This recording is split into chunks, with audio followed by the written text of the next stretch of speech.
Les 5 blessures qui m'empêchent d'être moi-même ou qui t'empêchent d'être soi-même ou qui empêchent d'être soi-même, ça doit plutôt être ça le titre. Ce bouquin qui m'en a appris plus en un bouquin de 200 pages que en 27 ans d'existence. Bienvenue dans la revue numéro 2 les amis. Dans la revue on voit ensemble un livre, une vidéo, un film qui a été super impactant, qui m'a super inspiré et dans lequel je vais vous partager mon avis, savoir si ça vaut le coup que vous le lisiez, que vous l'étudiez, que vous le regardiez avec beaucoup d'attention. Ici Enzo Honoré les amis, j'espère que vous allez bien et aujourd'hui on va du coup analyser ensemble les 5 blessures d'être soi-même de Lise Bourbeau. Un bouquin qui m'a été recommandé dans le cadre d'une formation que je suis, la Greatness Academy dont j'ai beaucoup déjà parlé sur cette chaîne. Après le niveau 2, on devait lire du coup les 5 blessures qui t'empêchent d'être soi-même. Moi mon sujet c'était ça effectivement, c'était l'authenticité, c'était qui je suis. C'était mieux me comprendre pour pouvoir plus impacter mon business, plus impacter mes prospects, plus impacter tout simplement ma propre vie, d'accord ? Trouver le sens de ma vie, ma mission, mon pourquoi, ce genre de choses. Et du coup, je découvre ce bouquin sans aucune connaissance de l'auteur, sans aucune vision ou connaissance de cette idée d'avoir des blessures, de devoir guérir. Tout ça, c'est charlatan, attention, magie noire, tu vois ce que je veux dire ? C'est pas des choses qui me parlaient. Et donc du coup les amis, comme d'habitude dans chaque revue, dans ce sommaire, on va voir les 3 éléments que je retiens après la lecture de ce bouquin. Je l'ai fini déjà il y a un mois et demi, je dirais, plus ou moins. On va voir également une chose que je retiens de ce bouquin que je vais mettre en pratique dans ma vie. Et on va terminer avec est-ce que oui ou non je te recommande ce bouquin.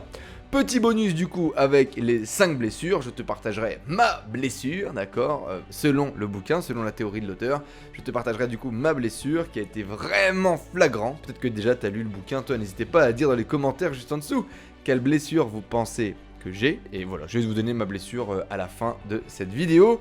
Sans plus attendre, c'est parti, on y va. Je vous ai du coup déjà partagé un petit peu le contexte de cette vidéo et puis comme à mes habitudes, je me suis noté 3 petits mots-clés juste ici, voilà, qui correspondent à ça. Et le premier mot-clé que j'ai écrit, c'est âme. Parce qu'effectivement, quand j'ai lu ce bouquin, je commençais, on va dire, à avoir une connexion un petit peu plus spirituelle des choses. Et j'avais regardé une série de vidéos, une série de documentaires sur cette idée que... nous sommes tous des âmes, nous vivons au royaume des âmes et nous descendons sur terre, nous nous incarnons dans une vie, dans un corps pour vivre une vie, réaliser quelque chose, assouvir un peu la mission de notre âme. Que si on ne réussit pas à assouvir cette mission ou à réaliser cette mission, eh bien on remonte au royaume des âmes et puis on se réincarne dans une autre vie, dans un autre corps, etc. Jusqu'à temps finalement que notre âme réalise sa mission. Bon, je dis pourquoi pas, je ne sais pas, d'accord ? Je ne sais pas ce qui est possible, donc je recueille et j'accueille toutes les informations qui viennent de l'extérieur. Je me dis pourquoi pas. Et puis c'est tout, je regarde 2-3 vidéos sur YouTube, un petit documentaire, je creuse un peu le sujet, je lis quelques trucs, et puis je passe à autre chose, d'accord ? Ok, l'idée est intéressante, pourquoi pas. Bon, mais je passe à autre chose. Et puis, paf, dès le début de ce bouquin, elle parle de ça. Elle parle de cette descente des âmes, de cette incarnation, etc. D'un point de vue marketing, on dit que ce bouquin a changé plus d'1 million de vies. Il a vendu énormément de copies. Et du coup, je me dis, c'est incroyable quand même qu'un bouquin comme ça, que je trouve perché, que je trouve un peu ésotérique, une notion de cette âme, du royaume des âmes, que l'on s'incarne et machin et tout... je trouvais ça, si tu veux, par rapport à mes croyances initiales, un peu décalé de la vision du monde, tu vois, c'est quoi ce délire hein, avec beaucoup d'ésotérisme et de spiritualité. Et là, je le retrouve dans un bouquin best-seller qui a prodigué cette idée à des milliers, centaines, voire peut-être millions de personnes. Et les gens sont ok avec ça. Qu'en gros, moi, ce que je pensais être une information un peu réservée à une élite ou réservée à un certain ésotérisme... je me rends compte qu'en fait cette information elle est peut-être beaucoup plus mainstream que ce que je veux bien le croire. Et ça vraiment, là je vais me dire what the fuck quoi, c'est fou quoi, c'est fou. Et je vais rester bloqué le cul comme ça sur les premières pages en me disant waouh c'est délire tu vois. C'est vraiment délire. Donc le premier élément, la première clé que j'ai retenue de ce bouquin, c'est ça, c'est cette idée du coup du royaume des âmes et de cette incarnation dans la chair, c'est-à-dire qu'on a plusieurs vies et que l'on vit plusieurs vies simultanées, parallèles, etc. Premier élément, première clé du coup qui va vraiment me garder dans ce bouquin, c'est cette notion d'âme. Deuxième clé, deuxième point important, c'est blessure qui revient. C'est-à-dire que dans notre vie, des éléments, des personnes, finalement tout ça est parfait. Et la vie que l'on génère, donc nos parents, notre famille, notre situation, les gens qu'on a autour de nous, correspondent exactement à ce que l'on doit recevoir, à ce que l'on doit avoir dans notre périphérique, j'allais dire. Ce que l'on doit voir et ce que l'on doit ressentir. Et même si parfois ces gens-là sont les pires personnes, entre guillemets, pour nous, bah, c'est les meilleurs pour nous, pour qu'on se rende compte de notre blessure.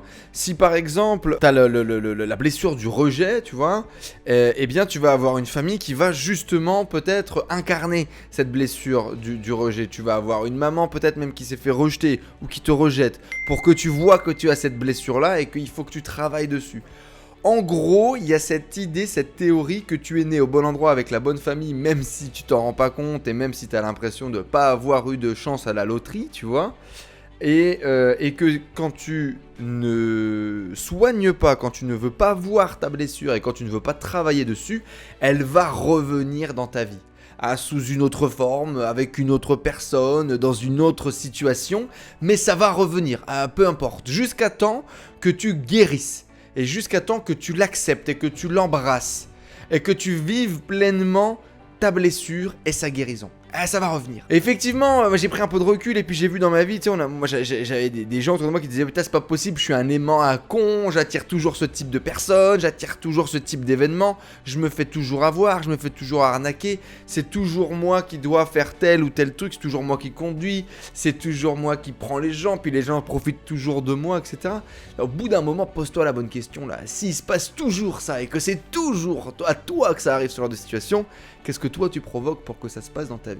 Et il y a cette idée de blessure émotionnelle qui nous amènerait à nous comporter, à créer dans nos vies tel ou tel type de situation ou de personne. Et je trouvais ça vraiment fascinant, vraiment intéressant, et j'ai trouvé ça très cohérent avec l'expérience de ma vie et l'expérience de gens que j'ai autour de moi. Et je me suis dit, tiens, waouh, c'est assez incroyable. Et donc voilà, la deuxième clé, c'est ces blessures qui reviennent et cette idée que tout est parfait et que finalement notre écosystème, notre entourage est là pour nous faire prendre conscience de nos blessures et des guérisons que l'on doit développer. Le troisième élément que je retiens, bon, c'est un peu un spoiler alerte, tant pis. Mais du coup, c'est ma blessure. Donc je lis les bouquins, chapitre 1, chapitre 2, etc. Enfin, blessure 1, blessure 2. Ouais, c'est intéressant, ça apporte pas mal d'informations sur les autres et tout ça, mais ça reste les autres, quoi, tu vois. Et moi, j'essayais alors, je trouvais des petits trucs en moi, je trouvais des... Ah oui, effectivement, je suis un peu comme ci, je suis un peu comme ça, effectivement. Puis je vois aussi des gens dans mon entourage. Ah tiens, c'est intéressant, comment les gens fonctionnent, comment les gens réagissent. Moi, ce qui est intéressant aussi de ouf par rapport à ce bouquin, c'est la corrélation entre le physique et le psychologique. De voir que tu puisses dire, alors j'extrapole et c'est fait exprès. Alors toi, si t'as été abandonné entre 1 et 2 ans dans ta vie, tu as des gros genoux. C'est pas dans le bouquin et justement c'est fait exprès, mais c'est pour montrer à quel point il peut y avoir une corrélation forte physiquement entre l'enfant qu'on a été ou des trucs qu'on a vécu entre 0 et 4 ans. Tu te souviens mais impérativement pas, frérot, de ce qui s'est passé, ou que ça peut avoir une incidence aussi forte physiquement sur ton physique. Ça m'a bluffé et je pense que j'ai encore beaucoup de choses à apprendre, à découvrir dans ce sujet-là. Bon, c'est un peu un point bonus. Mais donc du coup, j'apprends beaucoup sur les autres, j'apprends beaucoup d'informations, je vois des trucs intéressants, etc. Ça me fait des tics, des tocs, ok, super. Mais je me cherche toujours. Et là, je tourne la page et en fait, à chaque début de chapitre, t'as le nom de la blessure et tu as un dessin du corps, de physiquement à quoi la personne qui a vécu ça ressemble. Elle fait vraiment ces parallèles-là. Et là, je me vois. Et je sais au moment où j'ai tourné cette page, j'ai même encore rien lu, je sais que c'est de moi dont on va parler. Et exactement moi. Et moi qui pensais avoir toujours été différent, avoir été quelqu'un de particulier, avoir même cultivé cette différence dans ma vie, quand j'ai grandi, qui je suis, qui je veux être, et penser être cet être unique, finalement, que l'on est tous. Mais là, il y a une meuf qui a écrit un bouquin il y a des années, qui a raconté toute ma vie, en un putain de chapitre. Et c'est fou à quel point je pensais être différent, en fait à quel point j'étais un stéréotype de moi-même. Et à quel point j'étais stéréotype d'une blessure que je ne savais même pas que j'avais. C'est fou, ça m'a complètement mindfucké et je me suis dit waouh, à quel point je pense être différent alors que je ne suis qu'un stéréotype de moi-même. Alors bien évidemment, j'ai mes spécificités, on a tous notre histoire et on est tous uniques. Et bien évidemment et heureusement qu'on est tous uniques. Mais c'est fou comme il y a plein de trucs où je pensais être spécial, être différent, machin. Je suis un putain de stéréotype d'un bouquin qu'une nana a écrit, machin. C'est fou. Et c'est là du coup que j'ai pris conscience de mes réflexes, de mes automatismes qui sont basés du coup sur ma blessure ou sur une partie de mes blessures. J'ai trouvé ça vraiment percutant. Voilà un peu pour les 3 clés, il y en a eu un petit peu plus, mais il y a plein de choses qui me sont revenues également en t'en parlant, et c'était vraiment important, donc il fallait que je te le partage. Quel est du coup l'élément que je vais garder dans ma vie et que je vais vraiment intégrer au quotidien? Alors qu'est-ce que j'ai écrit? Apprentissage sur moi, voilà, apprentissage des autres et surtout apprentissage sur moi. C'est-à-dire qu'effectivement, tout ce que je te raconte là, je l'avais pas vu. Et du coup, ma blessure... Allez, on spoil, ma blessure à moi, c'est la blessure de la trahison. Je ne l'avais pas vue. Et selon Lise Bourbeau, c'est la trahison avec la mère et ça s'est passé pendant une très tendre enfance, très jeune. Je cherche toujours. Alors, je pense avoir trouvé une partie de la réflexion qui m'est arrivée d'ailleurs. Ça fait longtemps que je l'ai lu en fait, ce bouquin. J'ai dû le lire en novembre ou en décembre. C'est peut-être arrivé 1 mois et demi après ma première lecture. Et j'ai eu un flash comme ça où j'ai compris ça. Tu sais, c'est pas en cherchant comme ça que c'est venu. C'est justement le moment où j'ai lâché prise que c'est venu plusieurs semaines après, une révélation par rapport du coup à ma relation avec ma mère quand j'étais gamin. Je l'ai partagé avec ma mère et peut-être c'est ça. Peut-être c'est ce qui aurait créé cette trahison avec ma mère ou en tout cas ce ressenti de la trahison. L'important c'est pas ce que tu as vécu, c'est la perception que tu en as. Très important par rapport à la blessure. Et j'ai vu la trahison se reproduire dans ma vie. Alors effectivement, moi mes 2 premières nanas, je me suis senti trahi par ces femmes-là. Mes 2 premières relations se sont arrêtées à cause d'une trahison. Je me suis fait tromper. Enfin, je me suis fait tromper ou je me suis trompé moi-même, tu vois, on sait pas trop. Et je me suis vu, moi, à plein de moments dans ma vie, me tromper moi-même. Hein, d'accord. Donc, j'ai vu la trahison dans ma vie, mais j'avais pas vu la source. Et là, j'ai compris la source, j'ai compris ce que je créais, j'ai compris ce qui se passait un peu en automatique dans ma tête. Et ça a été très intéressant. Donc, travail au quotidien là-dessus, compréhension, meilleure compréhension de moi-même. Développer de la compassion. Il y a plein de choses, en fait, que j'ai envie de ramener de ce bouquin dans ma vie. Développer de la compassion. Elle te dit, tout ce que tu vas apprendre par rapport aux blessures des autres, c'est pas pour donner du coaching, c'est pas pour dire aux autres, ah t'es comme ci, t'es comme ça. C'est maintenant, tu sais ça, donc tu peux développer de la compassion pour eux. Et c'est vrai que c'est un truc de fou, mais aujourd'hui, comment je fais mes coachings, ou aujourd'hui, comment est-ce que je vois l'autre avec mes yeux de mec plus conscient, ou avec ces informations-là, on va dire, en plus dans ma sacoche, c'est que quand je vois l'autre se débattre, quand je vois l'autre aller, quand je vois l'autre se comporter avec rage, avec passion, avec amour, quand je vois l'autre utiliser une émotion ou avoir un certain comportement, j'ai de la compassion pour lui. Et notamment quand quelqu'un me dit ou fait quelque chose qui va pas en adéquation avec mes valeurs ou avec ma vision, machin, je me dis, ah, qu'est-ce qu'il a vécu pour dire ça? Qu'est-ce qui a créé ça, tu vois? Et j'ai de la compassion et je lui donne de l'amour, peu importe ce qu'il me donne. J'arrive à voir l'autre avec d'autres yeux, avec d'autres lunettes, même quand je me fais attaquer personnellement. Alors je suis pas le Dalai Lama, hein, attention, je suis pas Bouddha non plus, on en est loin, mais dans plein de situations, en tout cas, je me suis retrouvé à avoir de la compassion pour des situations avant où j'aurais eu de la rage, de la haine, de la jalousie. Et là, j'avais de la compassion. Et c'était très intéressant. Et donc, du coup, c'est vraiment ça, parce que ce bouquin, du coup, elle te dit, voilà, profite de ces informations, de ces connaissances pour développer de la compassion et être plus à l'écoute, plus en attente, plus alerte avec ces personnes-là. C'est très intéressant. Et donc, du coup, de la compassion, ça, c'est un truc que je veux vraiment ramener dans ma vie. Reconnexion à moi, grave. Voilà, ça, j'ai écrit ça. Reco, grave. Ouais, ma reconnexion à moi parce qu'une meilleure compréhension de moi-même, une meilleure compréhension de ma carte de fonctionnement, de mes croyances, etc.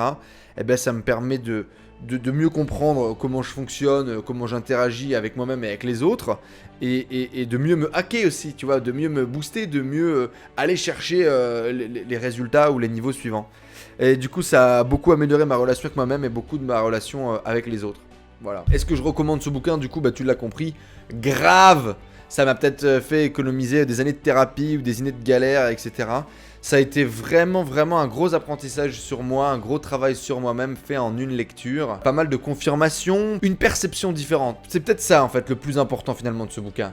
C'est que cette vision d'âme, etc., je venais de commencer à la voir, à l'entrevoir et je l'avais pas encore adhéré. Elle me partage cette perception-là. Et l'autre perception, c'est la blessure, c'est la guérison. Et en fait aujourd'hui c'est quelque chose qui est au cœur de ma vie. C'est quelles sont mes blessures qui me font réagir comme ça, mes émotions viennent d'où, Pourquoi et l'autre à travers mes coachings, c'est moi, ma blessure, ma guérison, créer la transformation chez l'autre. Donc aujourd'hui, en fait, sa théorie des blessures, elle est au cœur de mon travail du quotidien. Je viens de me rendre compte en même temps que je te le partage. Et donc du coup, bah, c'est vraiment trop intéressant, tu vois. Et c'est vraiment trop cool. Donc voilà, c'est tout pour moi, les amis, pour ça. Si vous voulez, bien évidemment, plus de revues, eh bien, abonnez-vous à cette chaîne YouTube, hein, et cliquez sur le bouton s'abonner, activez la cloche de notification. J'essaye de vous partager au moins une revue par mois. Peut-être qu'on montera une revue par semaine si je me mets à consommer beaucoup de contenu et à trouver le temps de vous faire tout ça. En tout cas, les 5 blessures d'être soi-même, enfin qui nous empêchent d'être soi-même, voilà. C'est vraiment à lire, c'est vraiment à lire, c'est vraiment à découvrir, c'est à prendre le temps, c'est à digérer, c'est à aimer. Donc merci Lise Bourbeau pour ton travail. Je ne te connais pas, je ne sais pas qui tu es et je ne connaissais pas ton existence avant ce bouquin, mais en tout cas je le trouve très puissant, très impactant, à la fois très spirituel et à la fois très pratique. Et ça, c'est cool. Un vrai guide pour apprendre à qui on est et pour apprendre à mieux se connaître et à mieux agir et à interagir avec soi et avec les autres. Et ça, c'est vraiment cool. Donc lisez ce bouquin, kiffez le bien, abonnez-vous à cette chaîne YouTube si vous voulez aller plus loin, si vous voulez venir partager avec moi sur tous ces sujets-là au quotidien. On a un club qui s'appelle le QG des super-héros. Donc si toi aussi super-héros, tu as envie de partager dans une safe zone et d'échanger avec des gens passionnés comme toi sur des sujets sur le développement personnel, sur le business, sur ta croissance, sur ton développement, c'est juste en dessous dans la description. Et puis je vous dis à très vite pour une prochaine vidéo réaction, une prochaine revue, une prochaine interview. On se dit à très bientôt. Merci à tous les amis. Ciao ciao.